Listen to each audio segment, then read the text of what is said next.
Okay, converting from binary to decimal or decimal to binary is pretty simple.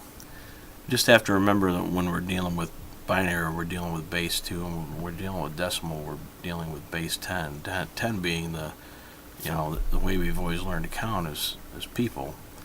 5 digits on each hand. Did all your math when you were a kid on 10 digits. So base 10, base 2 for computers, which is binary.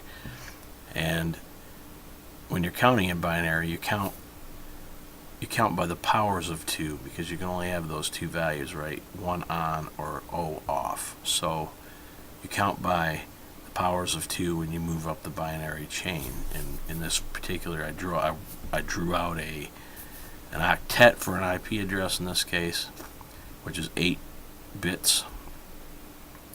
And so we got ourselves a 32-bit address with a IP address. There's 4 octets, and each octet has 8 binary bits in it. And each one of those bits accumulates to a value on a scale from placeholder 1 up to placeholder 8. In this particular case, placeholder 1 is to the power of 0. Everything to the power of 0 is 1. I mean, I can prove it here on a calculator. Say 111 to the power of 0 is 1. So we know the first placeholder is worth 1. The second placeholder, 2 to the power of 1, is 2. 2 to the power of 2 is 4. 2 to the power of 3 is 8.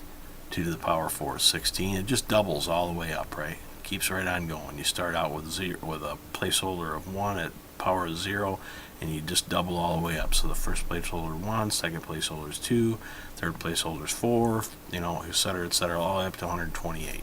So the 8th placeholder in an octet is worth 128. So if we want to calculate, for instance, the value of a default gateway IP address for most home routers in binary, we would go ahead and we could do it a couple ways. We could do it in our head mathematically, and we could say, okay, we know that we got 192, and we want to find out if 128, which is our fire bit, goes in there. We know it does, and we can take that away, which leaves us a remainder of 64, right? So we can then turn on that first bit because we know that 128 goes in there. Now, we move down the chain. We got 64 left over. Does 64 go into 64?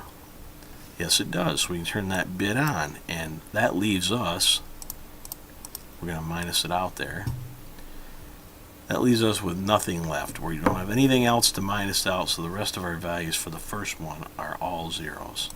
So 128 plus 64 is 192. Do the same thing with the next one down, okay?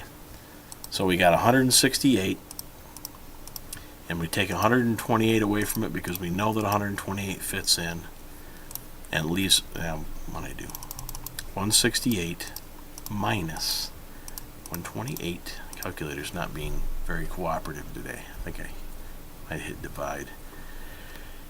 So 168 minus 128 leaves us with 40. So we know that goes in, so we turn the first placeholder on. The first bit is on. Does 64 go into 40? No, it does not. We turn it off. Does 32 go into 40? Yes, it does. So we can go ahead and subtract that out. We get our remainder of 8, and we can turn that bit on because it does go in. Does 16 go into 8? No, it does not. We turn it off. Does 8 go into 8? Well, yeah, we know that happens. So we go ahead and minus that out. We have zeros. So we turn on the 8-bit because it went in, and we go ahead and turn the rest off. So our second value, our decimal base 10 value converted to binary base 2, is 1010100. And we know that's true because if we take 128 representing the first value, and we take 32 representing the next, the next value that goes in, which is our 5th octet, right? No, 6th octet, I'm sorry. And then we add our 4th octet into that, which is the next value goes in, we end up with 168. Now we can do it another way. So we can do this another way. We can do it through mathematical division.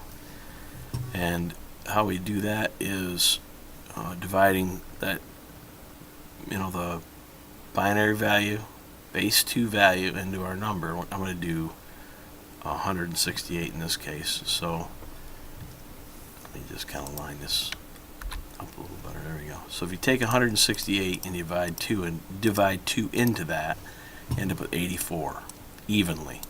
There is nothing left over, so we're going to put a 0 there, meaning that it went in perfectly, nothing left over. Okay? And 84, 2 goes into 84 42 times, nothing left over, so we put a 0 there. 2 goes into 42 21 times, and it's even, so we put a 0 there. 2 goes into 21, but it's not even, right?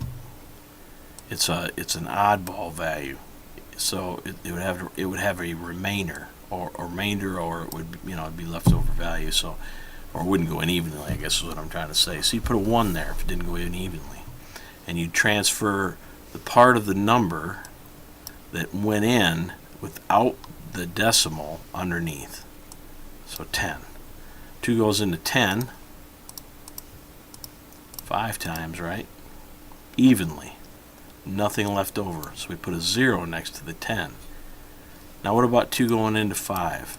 It goes in 2 times, but not evenly. So we put a 1 next to it. And we take the 2 out of there. Right? 2 goes into 2 evenly 1 time, right? So we put our 0 there, denoting that it went in evenly. We got 1 left over. 2 goes into 1, but obviously it's not going to be not going to be a whole number. So I guess that's the term I'm really looking for, whole number. So we put a 1 there. And if you look, 101, 01, 000, 101, 01, 000.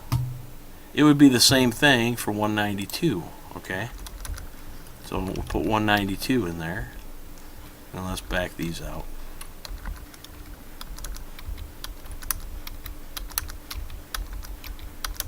And I'll make these zeros just for kicks.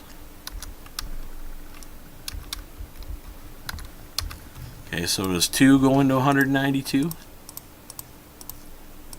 Goes in there 96 times. So there'd be a 0 here because it went in evenly as a whole number. Does 2 go into 96? Yep, 48 times, right? Evenly, so we put a 0 here. No remainder is a whole number. Does 2 go into 48? Sure it does, 24 times. Evenly, so we put a 0 there because there's nothing left over. It's an even whole division. 24 divided by 2 goes in there 12 times. Evenly, so we put a 0 next to that. Does 2 go into 12? Sure it does. It goes in there 6 times. And it went in evenly, so we put a 0 there. Does 2 go into 6? Sure, goes in 3 times. Another even number, another even, so it's whole value. Put a 0 there. Does 2 go into 3? Goes in, but there's something left over. It's not a whole number division now, is it?